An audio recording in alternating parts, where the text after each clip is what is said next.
Haleluya, Bwana Yesu asifiwe. Naitwa David Kimaro na karibu sana kwenye channel hii. Usisahau kushare, usisahau kulike. Lakini pia kama una maoni na ushauri kwenye page hii unaweza ukaandika hapo chini, na mimi nakuhakikishia kwamba nitasoma na nitapitia maoni yako na nitayafanyia kazi. Leo nataka nikuletee somo lingine kutoka kile kitabu cha Hesabu sura ile ya 24, kitabu cha Hesabu sura ile ya 24. Biblia inasema hivi: Bwana akubarikie na kukulinda. Bwana akubarikie na kukulinda. Kwa nini nimesoma mstari huu?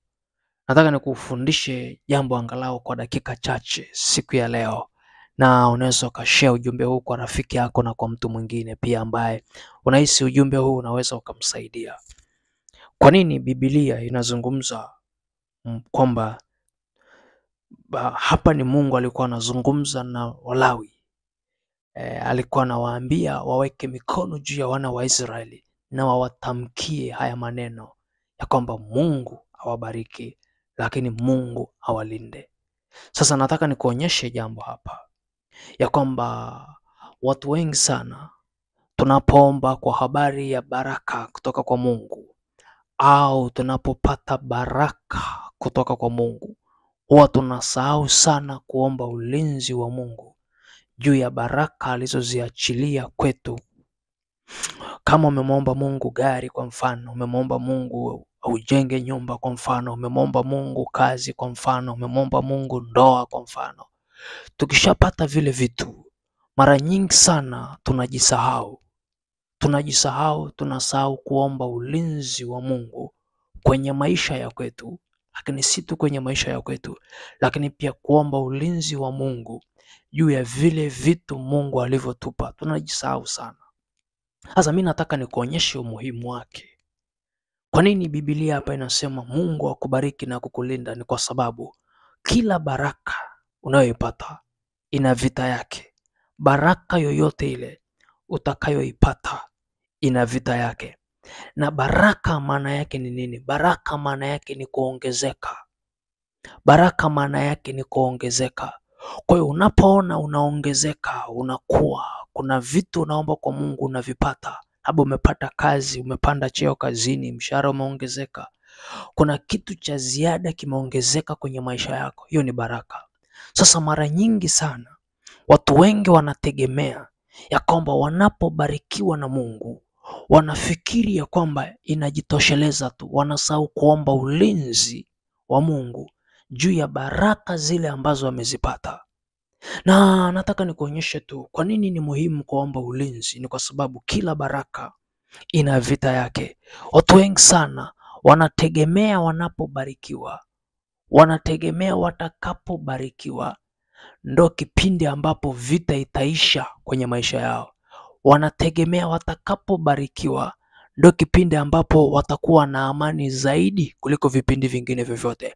Wanategemea watakapokuwa wamepata kazi, wanategemea kwamba ndo kipindi ambapo watakuwa na utulivu zaidi kwenye maisha yao. Wanategemea kwamba hakutakuwa kuna vita yoyote. Lakini nataka nikuambie tu hapa, Biblia kutuagiza ya kwamba tuombe baraka kwa Mungu, lakini pia tusisahau kuomba ulinzi kwa Mungu, ni kwa sababu kila baraka inapokuja inakuja na vita yake.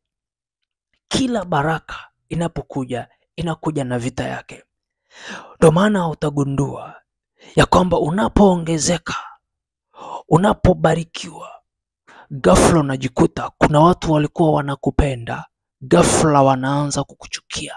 Tayari hiyo ni vita. Unajikuta wakati ambapo una maisha ya kawaida ya chini, mko mahali pamoja kwenye class moja na kundi fulani la watu na marafiki zako, lakini ghafla Mungu akakuchomoa kwenye hilo kundi, ukaenda kwenye level nyingine ya kiuchumi. Sasa hivi unamiliki nyumba. Ukaenda kwenye level nyingine ya kiuchumi, sasa hivi una kazi. Kipindi kile ulikuwa una kazi. Ukaenda kwenye level nyingine ya maisha ya kumjua Mungu, ghafla unashangaa wanaanza kukuchukia. Kwa nini wanakuchukia? Tayari hiyo ni dalili ya kwamba vita imeanza kuinuka. Wewe ulikuwa unategemea kwa sababu nimesogea hatua fulani ndipo nitazidi kupendwa au nitaanza kupendwa. Inageuka, unakuta hawakupendi tena, wanaanza kukuchukia, wanaanza kukusema. Wengine wanageuka, wanaweza wakafikiria hata kukuloga au kukufanyia jambo baya. Kwa nini? Kwa sababu kila baraka ina vita yake. Ndio maana tunatakiwa tumuombe Mungu sana, tunapobarikiwa Mungu aweze kulinda zile baraka alizotupa. Ndio maana utasikia mtu mwingine ghafla anapata kazi, siku anaenda tu kuripoti ofisini, unashangaa anapata ajali, anavunjika mguu au anapata changamoto, hawezi tena kuhudhuria kazini. Unashangaa mtu amepata nafasi nzuri ya kazi, eneo zuri, ghafla anapoteza maisha, anakufa, au ghafla ana paralyze, hawezi tena kwenda kazini, ile kazi anapewa mtu mwingine. Unashangaa ghafla umekaa kwenye ofisi, umepanda cheo ofisini, ghafla unashangaa ndani ya muda mfupi mashambulizi yanakuwa makubwa, ghafla unaanza kufukuzwa kazi.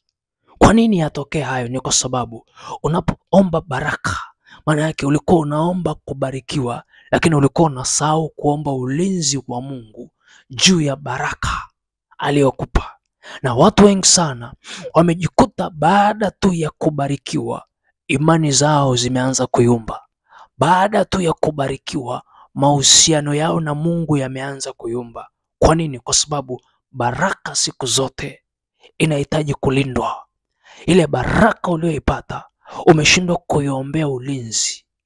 Na ndiyo maana watu wengine wanapopata baraka, wanapopata vitu vipya kwenye maisha yao, wanapoongezeka kwenye maisha yao, lazima warudi vijijini kwao, lazima warudi majumbani kwao, wakatambike kwanza. Wanapoenda kutambika, maana yake nini? Wanalinda nafasi walizopewa. Wanapoenda kwenye mizimu ya familia, maana yake nini? Wanalinda vibarua vyao, wanalinda magari walionunua, wanalinda biashara zao, wanalinda frame walioipata. Kwa nini? Kwa sababu kila baraka inahitaji ulinzi wa Mungu au inahitaji ulinzi wa miungu. Kwa hiyo mtu wa Mungu, msisitizo wangu hapa leo ni nini? Msisitizo wangu ni mmoja tu.